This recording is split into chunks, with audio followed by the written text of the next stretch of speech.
Welcome back. In this week's episode, we discuss the useless jobs in big tech, the Wisconsin Supreme Court declaring ballot drop boxes illegal, and why women should know how to cook. I'm Luke. And I'm Rhodey. And this is the Right Side of the Compass podcast.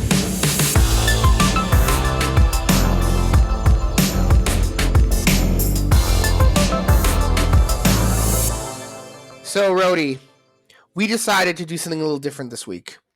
We decided to do something that I think is a little better. And we're going to call it the short news roundup. And essentially, we're just going to mention all the stories we're not talking about this week in order to let the listeners know that we know that they happened. We understand their importance. It's just we can't talk about everything since we only do this once a week.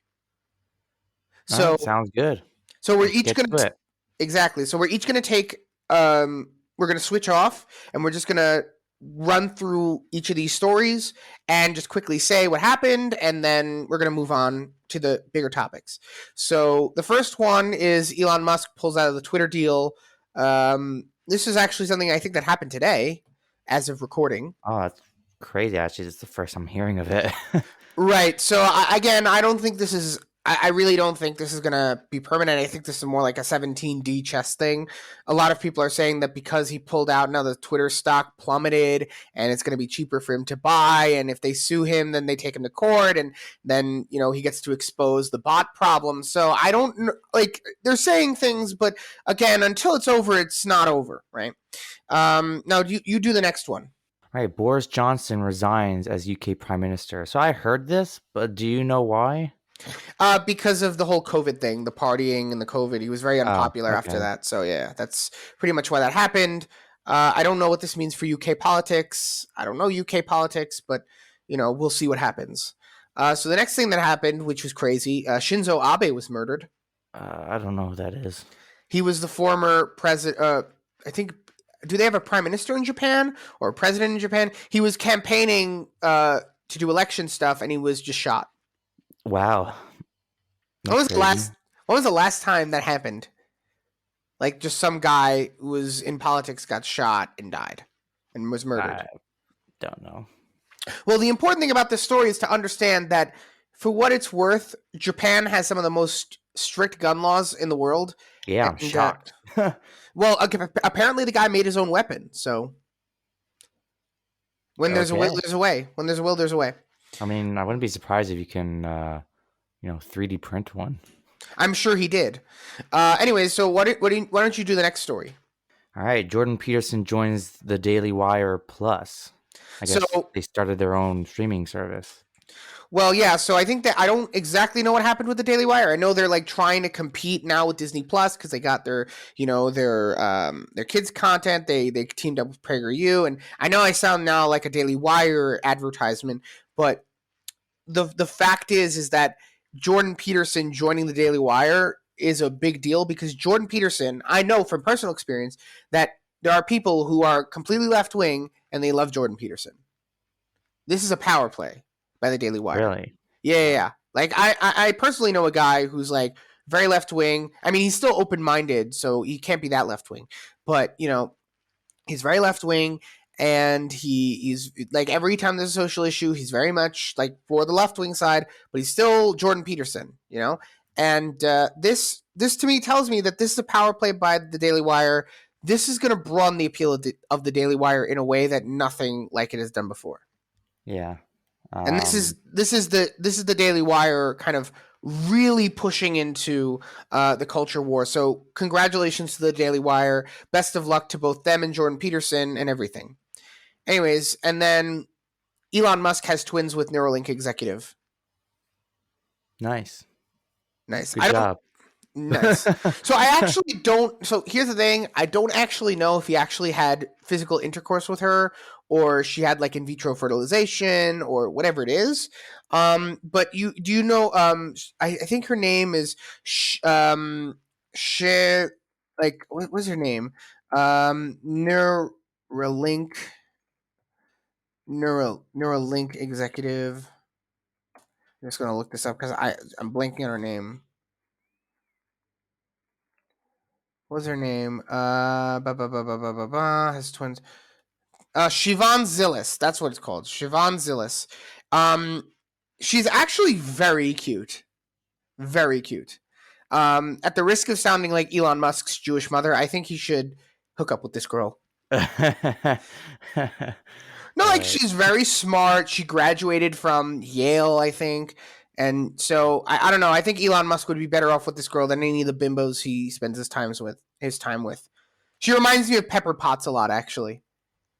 Because if Elon Musk is like Iron Man, then she's like Pepper Potts. But yeah, whatever. Anyways, so listeners, we want to continue providing you with good quality content. However, we need your help. Please like this video, share with your friends, and subscribe to the channel. In addition, hit the notification bell to be notified of our latest uploads. You can also follow us on places like Apple, Spotify, Google, anywhere where you can listen to your favorite podcasts. If you want to reach out to us, feel free to do so at the Right Side of the Compass podcast on Instagram by sliding into our DMs or simply by commenting on the YouTube video. We put a lot of work into this episode, and we hope you enjoy. Anyways, so let's talk about our first topic. So the Lotus Eaters, first of all, I love the Lotus Eaters. They're really great. They do a lot of great work over there. Carl Benjamin and the rest of his crew, Callum and those guys. I think we've brought them up on the show before. But they're like the British version of the Daily Wire. They're going to be very big in a couple years. Don't sleep on them. In any case, they did a story. I think it was Carl Benjamin and Harry. What's his name? I don't remember his name. Anyways, but they did a segment on this lady on TikTok who posted her day on TikTok for everyone to see. And I think a lot of people were kind of upset by it. Yeah, would you like to elaborate why? Oh yeah, so this girl, she's 22. She just finished college, I imagine. No, she was according to Lotus Eaters, it was an internship. Right, but so you can still get an internship after college. You can still get an internship. That's true. You can. Yeah, no, I don't know, but presumably she, either finished or is in a fancy schmancy college, and she got this internship at LinkedIn, and just going over her day on, on TikTok and going over what she does during the day and all the perks she gets for her job. Like, I understand, like, maybe rich corporations might have more to give to their employees, but oh my God, like, you saw the video, you saw the segment. Yeah, I saw the video. It was like, first of all, like, she didn't end up, she's like, oh, today's going to be a very busy day. It's going to be one of those days where, I'll be working till like 10 p.m. And, she goes through her day and she doesn't end up doing anything.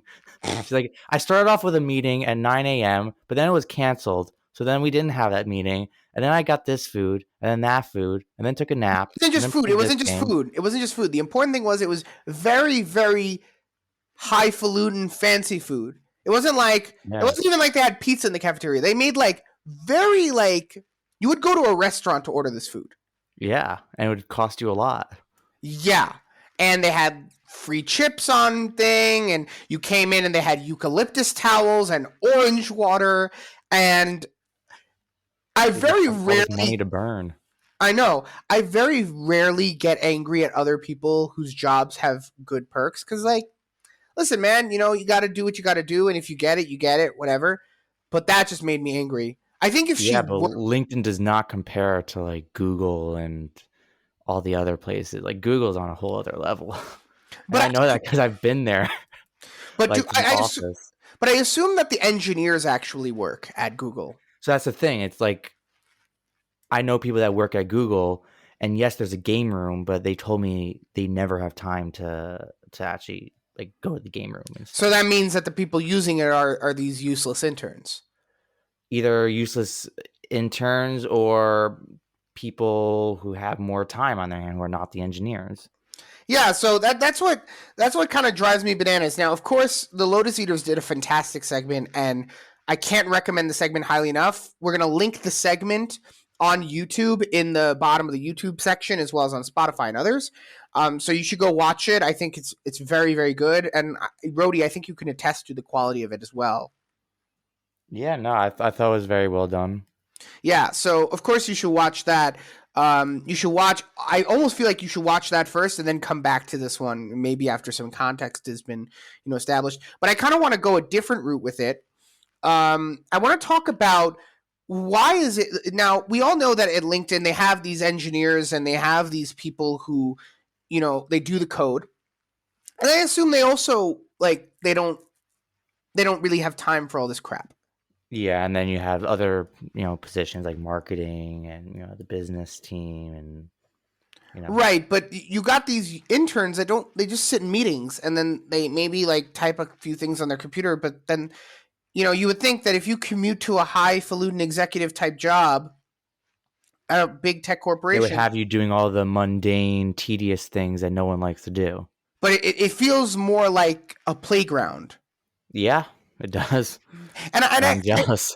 I do wonder in this specific case, I wonder if these companies are getting subsidies from the federal government to do things like women in tech, where they have a certain quota for a certain amount of women they need to have. But since they don't actually have anything to do with these people, because if they, because it's, and by the way, I'm only saying this because I have no reason to assume otherwise. They're treating these women with kitty gloves because they know that if they actually made them work, they would quit and this, that, and then, these big companies, they wouldn't get their subsidies. And so they say, why don't we treat these people like royalty? I mean, but it's not just towards women. I mean, other people have the same access she does to all those things. So I don't know what program this is. Perhaps this is a women's only program. Perhaps this is again, like I said, a women in tech type of thing. Or No, because I saw, if you see the rest of the video, she meets with her other team members and there are men there also. oh, okay. So no, oh yeah, you're right. You're right. But maybe it's I don't know what it is, but maybe there's some government incentive to do these types of things, and in order not to piss off the people and have them quit, and therefore they lose some government stipend, they kind of just treat them with kid gloves and they don't really make them do anything. But I don't know. I don't feel like this is any. What market value do these people provide? I'm very curious. Well, for one, you're saying internship in general or the type of job No, that she's no. I understand interns. I don't understand this. This is not intern. Whatever this is, I don't get this. I was trying to rack my brain, right? Because I was even thinking, what if it's about brand recognition, right? They get this woman, or this 22-year-old young lady to go and say, "Oh, look at my job. It's so cool at LinkedIn. Whatever. We have this and we have that." But it can't be that because there's no way they would know that she'd post this on TikTok. They would have to be so ahead of the curve to know that, which I don't think mean, they are. you don't think that they know that she's posting this stuff? No, and there's no reason to suggest that they hired her in order to do this. No, probably not. She's probably just, she does TikTok like any other person and she's just right. So it can't be for the social media awareness. That's what I'm saying. It can't be for the social media awareness. So I'm just trying to think what market value these people provide. Like, why would LinkedIn not only create an internship program to hire people to do nothing, but also then spend money on them, give them all this free stuff and things that I wouldn't even get if I wanted to treat myself. Like, I can't. Well, first of all these big corporations give out free stuff because they want their employees to be happy. And if your employees are happy, then you have better workers. Of course, but the thing is like, it's one thing if you feed the engineers very nice food, right? That I understand. I don't even care about the food. Why is it that the interns are getting flown around and be like, oh, they're hired to sit in meetings and maybe type up a couple things, and then they don't do anything? Well, can I give you an example? I got into this program. I didn't even have the interview yet. Okay. I applied to Bloomberg. Okay. Nothing happened yet. And they sent me all this Bloomberg swag, bottles and like Bloomberg, the newspaper, or like Bloomberg. You know what Bloomberg is? What is Bloomberg? Okay. So, Mayor Bloomberg, right? Yeah. So, you know how he got his wealth? Investments, I assume? No, basically he made something called the Bloomberg Terminal, which is a computer he was one of the first people to basically take all the information about stocks, equities, the economy, like literally like all the information, okay, that you would want to know, okay, government spending, interest rate hikes, forex, commodities, equity, bonds, like literally everything, and put it into one system, a computer system. And like the biggest banks, the biggest universities, the government all use the Bloomberg terminal. Oh, and you were going to Um, work for and you wanted to intern for them. well, I applied for a job, Oh, and I okay. got into this program where they help you train for the interview and stuff like that. And basically, I didn't even get the interview, and they sent me all this different swag, okay, bottles, that says Bloomberg on it, shirts, this, that, and I didn't even get the job yet. I'm not even working there because these big companies just have, they usually have a spending kind of like they just have like storage of all this different stuff that they just like give out to people. So they want to show, they want people to work there, and they want people to be happy there, so they are willing to give all this stuff to them because a happy worker is a better worker. Right, but I don't. How do Plus, you it's also even? advertisement. Also, it's like, yes, they gave me all this stuff before I even, I didn't even get the job, but like they sent it to me before I even got the interview. Well, now I know about like Bloomberg more, and maybe I can, for example, I'm talking about it now on the podcast and what they do, and that's some sort of advertisement, even if it's not inadvertent. Like But you can't honestly be telling me that that is so important that they'd waste all this money on that. Like, I get it it. costs nothing to them. Like you don't realize how much money these places make it. It's literally pennies to them to do this stuff for their Are you sure employees. there's no big government intervention making sure? Because I'm sure there's big government involvement here that they wouldn't do these things if I the mean, if government. there's big government, no, big government has nothing to do with whether a company is giving the employees like all this different stuff, because No, no, Google started that's doing that no, before no. they even became big. That's not what I'm saying. What I'm saying is that big government allows it so that they can be that wasteful with their money. That's what I'm saying. I'm not saying they're telling them to give out swag. Obviously not. I'm saying that ultimately the reason why they're able to do this is because there's big government intervention into what they're doing. But You're regardless, saying like tax cuts and stuff like that. yeah, like I if these mean, that could companies. be a side effect, but I don't think it's the reason. No, but listen, the reality is that if you have tax cuts and you get benefits and the government has an interest in your company surviving, I don't know LinkedIn, but certainly Google. Well, Google. LinkedIn's owned by Microsoft. Okay, so then So, Microsoft has an the government has an interest in Microsoft surviving. yes, that's true. So the reality is if you're getting all these benefits from the government because the government feels there's a need for you to exist, then you do have money to do and spend on things like interns eating very fancy food and interns not doing anything and right. But but that's not even really the point, right? I guess my point is that this is not more important than raising children, right? And I'm gonna say it like this because I was thinking about this because of the events in my personal life over the past couple of weeks. I was thinking what is it exactly that I feel about this type of stuff, and I said to myself, you know what it is, if a woman's going to go and be a doctor and save lives, and she's going to go and be a lawyer and help people who are innocent in court or get the bad guys thrown in jail, whatever, that's an important thing. Bravo. Good job, right? You've earned it. This is not more important than being with a family. This is a 22-year-old woman, right? If there was no company giving out, did you remember the salary they said on Lotus? It was like $70,000 or $64,000 a year to No, do that. it was less. It was around 40 to 50, but that wasn't including bonuses and like benefits. So like if you include bonuses, then it came out to like 60 to 70, which is insane for an intern. That is insane for like most internships. Like they think it's like, oh, you come to work and you get to give us coffee for free. For free. Most internships are, you don't get paid unless you're at one of these big tech companies. Because I know people who've gone internships at, Goldman Sachs, and they're getting paid literally a regular salary just for the summer. Like, Yeah, it's but really insane. right, but my point is that when you have this woman, she's 22, right? You're giving her all this stuff, right? You've replaced, like, people say, like, why should a woman might say, why should I stay at home and be some, woman who stays at home and makes dinner and whatever, which we're going to get to in the third segment. But, the reality is that if a company is just paying you to show up and you're not even doing anything for them, and then you come home and you have like $70,000 a year to piss away, how's that any different from having a husband?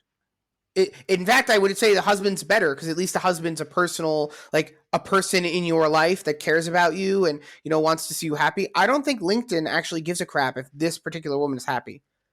Once this woman leaves this internship, LinkedIn will not give two craps about her. I mean, they might even hire her, so they might actually do care.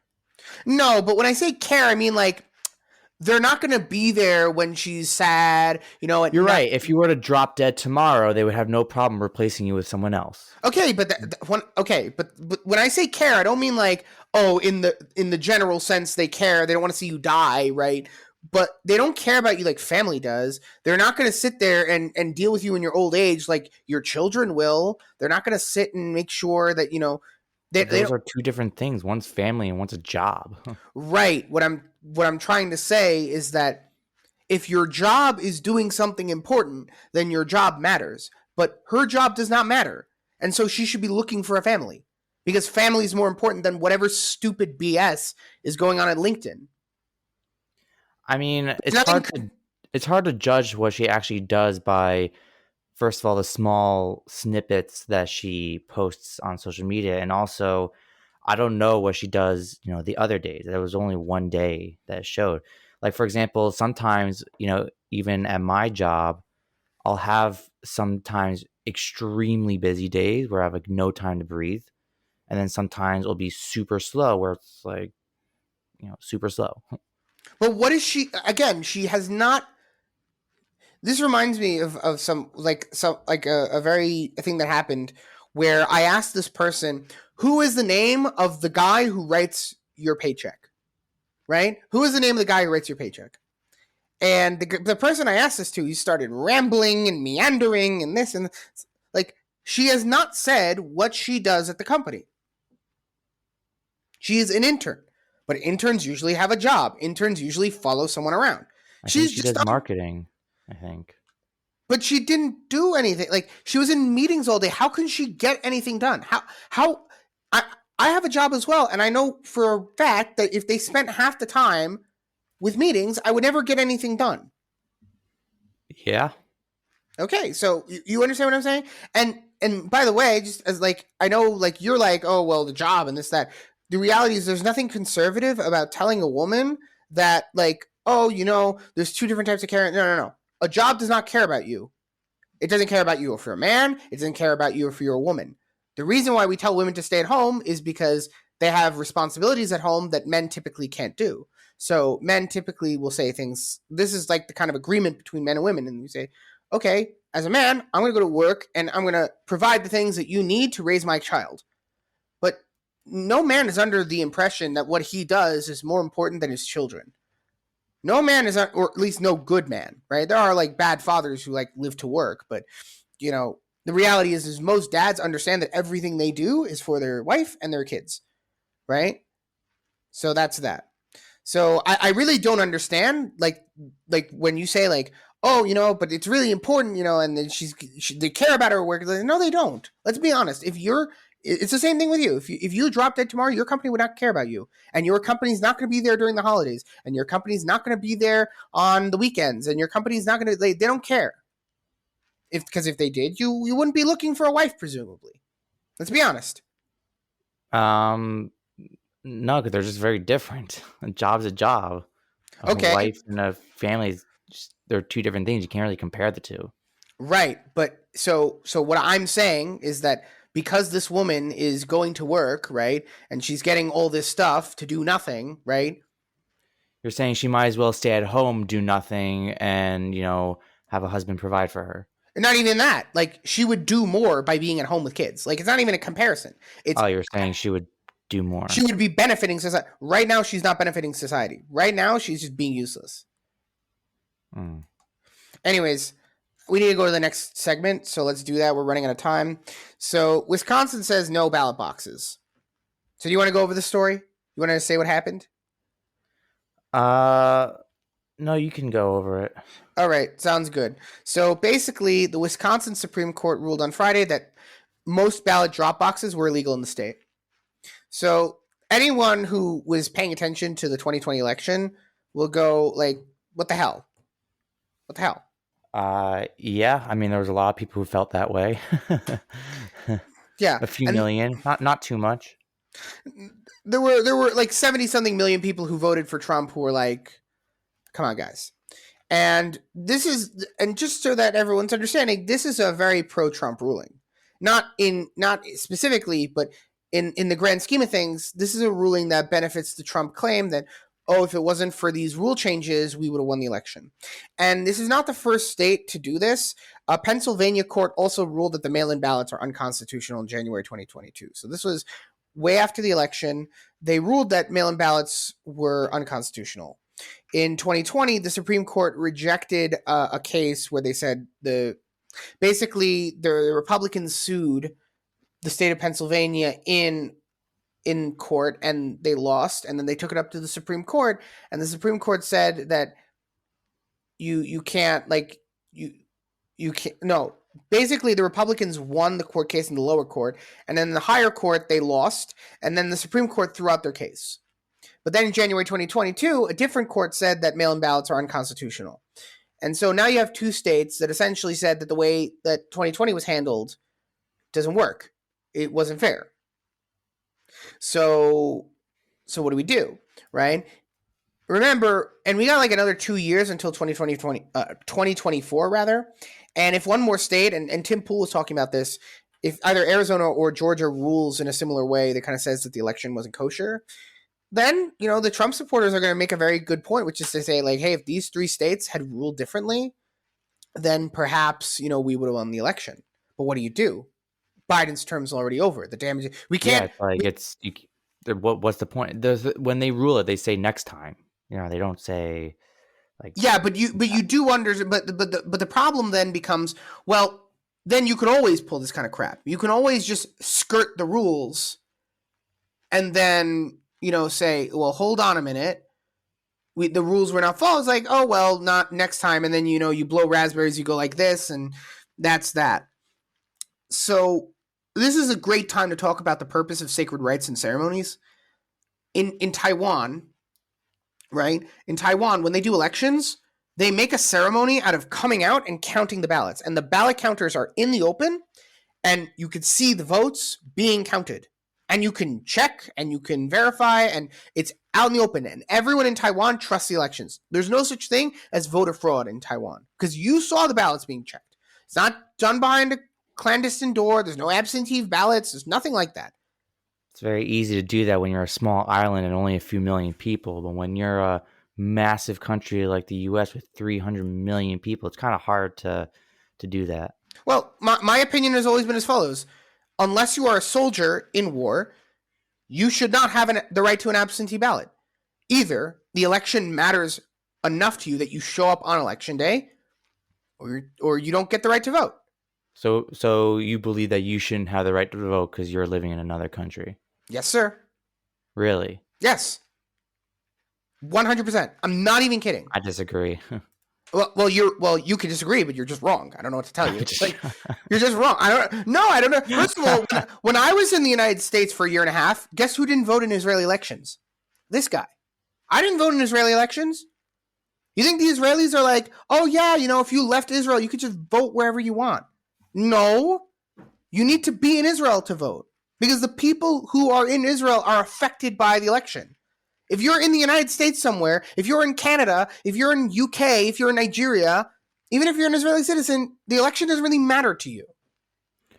I mean, yes and no, because you're in Israel and whatever happens in America does affect you because America, has an effect on what's happening in Israel. Broadly speaking, yes, but then that opens the argument. Well, why can't people in Nigeria vote for president of the United States? It affects Well, if them they're a too. citizen, then they can. Well, but the problem is that we have a hard time verifying who you are. The reality is that when it comes to voting, you need to demonstrate that you are a citizen. And we can't do that if people are walking up to people's houses, knocking on the doors and saying, "Oh, just fill out the ballot. I'll take it with me to the thing." Excuse me. Excuse me. Yeah, I'm Where's your not saying civic? they should do that. There definitely should be more identification when it comes to voting. I agree on. But to But say that only soldiers, I would say no, because not for only like soldiers should vote. I'm saying if you're not a soldier, right? You should need to either show up on election day or listen, I would be even okay with election week as long as you showed up in person. And I would be okay, by the way, with if you're in a different state and you show up to any polling place, you can request a ballot from where you live and you'll get the ballot from where you live. But there's a reason why we register people to vote, and there's a reason why we ask people to show their ID, and there's a reason why. And it's because of stuff like this. Because it's very easy after the fact to say, oops, sorry, we didn't follow the rules.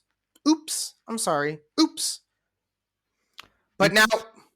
yeah, oops, exactly. Now we have Joe Biden for 4 years. Oops. Oh, well. Now your gas price, now California's gas prices are $8 a gallon. Oops. Oops. $8? Yeah, oops, we did an oopsie. Yo. We did an oopsie whoopsie here in America. It's not fair. It's not fair to people. Right? By the way, I would be totally okay with public execution for people caught doing voter fraud. Totally okay with that. No, hear me out. The reality is that the American system is based on trust in the elections. And the purpose of a public execution in the case of, getting rid of people who cheat in elections would be to demonstrate that we take the crime of voter fraud, of election rigging very seriously.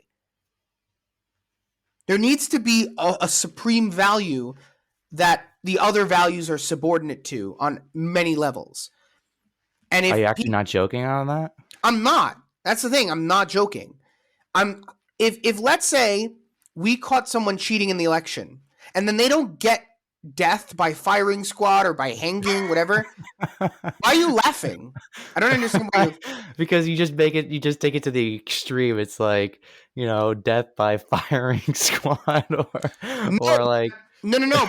But you understand what I'm trying to get at here, which is that if you don't see that a person doing voter fraud gets punished, then your faith in the system gets ruined.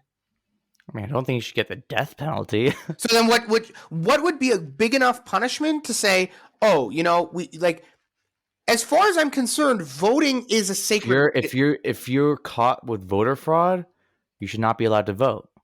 You lose your right to vote. But it's not about that, because I could do voter fraud and not vote. You could be part of the system and just not vote. That's not enough. They need to demonstrate that what you did was severely incorrect. That what you did was punishable by death. Because there's a crime that goes against the sense of the country. If you are messing with the elections of the country, you're taking the essence of the country, throwing it away. We can't have that. Then you're undermining society. That's why the death penalty exists in that case, or it would exist in that case, to demonstrate, no, that's not okay. You can't do that. I mean, I think that's a little bit far, but I mean, whatever. I don't think the death penalty is wrong in all cases. Let's put it that way. And there's a reason why we need to protect our institutions. Anyways, so let's talk about the final topic. For the final topic, we decided, and by we I mean me, we decided, instead of talking about a news story, we decided instead to go through the internet. And one of my favorite things to do when I'm you're playing a risky game, man. Oh, the internet, but the internet is so much. The internet is so much. Anyway, so we decided, and by we I mean me again, I decided to do one of my favorite things, which is go to one of these like college confession pages. And they have some great confessions. Great confessions. If you don't know how it works, basically people write in anonymously to a Facebook page and they say, hey, listen, I got this problem or this or that, whatever. And then people are free to respond. Well, we know who's responding, but we don't know who the initial person is. So they feel free to say what they want. And so I want to go over this confession that I think really bothered me.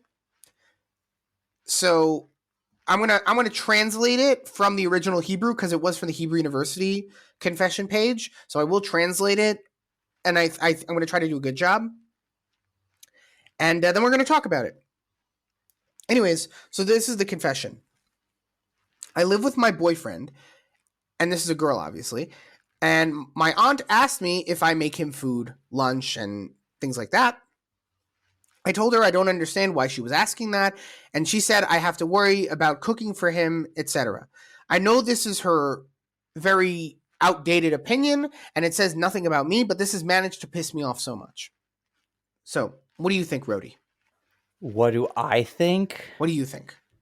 I think that her grandmother is a little bit, You mean her aunt? sorry, her aunt is a little bit outdated in terms of that. Look, I don't think that, look, women should not cook for the guy at all, but I think it should be like it shouldn't be a mindset. Like, for example, it shouldn't be like, hey, I need to cook for my man. I think it should just be a thing where it's, oh, it's like not spoken. It's like either she cooks, he cooks. Like it's kind of just there. It's like it doesn't really, whoever's cooking is cooking. Like if he wants to make something great, if she wants to make something great, But I don't think anyone in the world ever is like, oh, if a man ever wants to enter the kitchen, he needs to be banned from the kitchen. I don't think anyone's like that. I think when people say, a woman should cook for a man, what they're saying is like, he goes to work and food should be ready for him when he gets home. And that I definitely agree with, especially if the wife's not going to work. But more importantly, I like the answer to that question is I cook for him, he cooks for me. You don't have to get angry about it. And if the answer is not I cook for him and he cooks for me, then that means the first thing is that your boyfriend needs to break up with you because you're not cooking for him, right? That's the first thing that needs to happen. If he's not breaking up with you, then that means he's giving you an opportunity to learn to cook, and you should take that opportunity while you can. And by the way, I'm single and I'm a man and I know how to cook. I think you can attest to this. Anyone who's ever come to my apartment on the Sabbath or for any other meal knows that I know how to put a meal together. I'm very good at it. I'm very good at it. And I don't ever... Of all the things, that's one thing you're very good at. I'm good at everything, but I'm especially good at cooking. Everything I try, I'm just incredibly called me. Anyways, I'm incredibly gifted at everything, but cooking is one of those things. Anyways, I don't get this person. Like, cook for your man. Like, if you like this person, presumably you should want their belly to be full. Yeah, I think it's kind of just the way she was saying it. Like you said, like it comes off as the answer, like, oh, like, women need to cook for their men, like kind of thing, like very old school. So I think she's pissed off at that aspect. I don't think she's necessarily pissed off at like the concept of cooking for him and then he's cooking for her and stuff like that. So to be fair, it's kind of like, no, it's one of those things where it's like you might be doing it already, but having someone tell you that is like it would piss you off. And I'll give you an example. When I was much younger, okay, high school, and my mom would tell me like, oh, go take a shower or something. And it would really piss me off because it's like I was going to go take a shower and now you're telling me to go take a shower, and now I'm not taking a shower because I want to take a shower. I'm taking a shower because you told me to take a shower. And it just pisses me off because it's like I was going to do it, but now it just pisses me off. It's kind of the same concept. Well, the thing is that like she might be already doing that, and then for someone to have to tell her, hey, like, you should be cooking for your man and stuff like that, it's just it's annoying. Well, I would point out several things. Number one, I understand that, but the reality is that someone at the Hebrew University is after the military, presumably, right? What does the military have to do with this? No, what I'm trying to say is that she should presumably be a little more emotionally mature to not explode if someone suggests, that you prepare food for your boyfriend. Like, you're not 16. You know, you have nothing to prove. If your aunt, who has a bit of an outdated mindset, right? And fair enough, that could very well be the case. But she acknowledges that she has a bit of an outdated mindset, right? And so she says, "Oh, you should probably be cooking for your boyfriend." Okay, great. I already do that. And you say, "Yeah, I do that. I cook for my boyfriend. He cooks for me. I cook for him." You know, I mean, I don't know how the conversation went down with her aunt, but this is right? just But I'm again disclaimer. I'm going based on what she said. But she said, "But this is what she said," and I'm gonna quote the English, obviously, because the Hebrews. I know this is her outdated opinion, and it says nothing about me, but this has managed to piss me off so much. Why would a simple question piss you off? Just say, "Oh, I cook for my boyfriend." If the answer is "I don't cook for my boy," you don't have to go into great detail about the arrangement you and your boyfriend have. You just say, "Oh yeah, I cook for my boyfriend." If you that's could not, say that, but you but could she still be didn't pissed say, off. that. That's not what she said. She said, Maybe she "I did told." say that to her aunt. I No, don't know. But she no. According to the post, she said, "I told her I don't understand why she was asking that." Right. So she didn't say, "Oh, I cook for my boyfriend," and then just leave it at that. She said, "Oh, I don't understand why you're asking me that." As if, as if your aunt has nothing to say about relationships. I mean, to be fair, I don't know if her aunt is single or married. That would affect the story. Because if she's like one of those wine mom aunts, then perhaps maybe like her opinion feels more hollow, I suppose. And I guess, but she doesn't say if her aunt is married or not. But assuming that she's married or whatever, then maybe her aunt has something to say about marriage and being in a relationship. So, you know what I mean? I mean, I guess so. I mean, it's just I you mean, don't know really what happened behind closed doors. it's not about. This is what she said. This is the confession page. She has no reason to hide anything. She just said this is what happened. So I'm going off based on what she wrote. This is what she wrote. Okay. There's no you can assume the best where you can, but this is what she said. She didn't say, "Oh, I cook for my boyfriend, whatever," and then just leave it at that and say like, "Oh yeah, it kind of pissed me off, but I reacted like a normal human being." I said like, "Why are you telling me this?" Well, your aunt presumably knows how to treat a man more than you do. Presumably she's a little older than you. She knows what a man likes. And would you hate it if your girlfriend made you food? Would you be like, "Oh no, honey, you don't have to make me food. I believe in gender equality"? No. Am I wrong? Can you repeat that? I said if your girlfriend made you food, you would not be like, "Oh no, honey, you don't need to make me food. I believe in gender equality." I I'd be don't. like, no, give me that food. Hungry. Exactly, right? And there's nothing to do with gender equality. This has to do with you being a good boyfriend or being a good girlfriend. And I'm not like I'm not like the most like avant-garde guy when it comes to relationships. I'm very traditional. I like to pay for the dates and everything. If you think for 1 second I'm not cooking for my girlfriends, you're an idiot. Okay? There's nothing like if my wife ends up being the one who works for whatever reason and I end up staying at home, there's going to be dinner on the table for my wife every day when she gets home. Cuz that's just how relationships should work. If you're both going to work, then it's different. Then you can make an arrangement. This one cooks, that one cooks, right? And there's a very big possibility that she's going to end up staying at home and her boyfriend or maybe her husband, or based on what she says, she's probably shouldn't have a boyfriend for much longer, but there's a very big possibility that this man will be going to work and this wife will be like, "No, no, I'm not making you dinner, honey. I believe in gender equality. You can make your own dinner." No, absolutely not. What kind of stupid answer is that?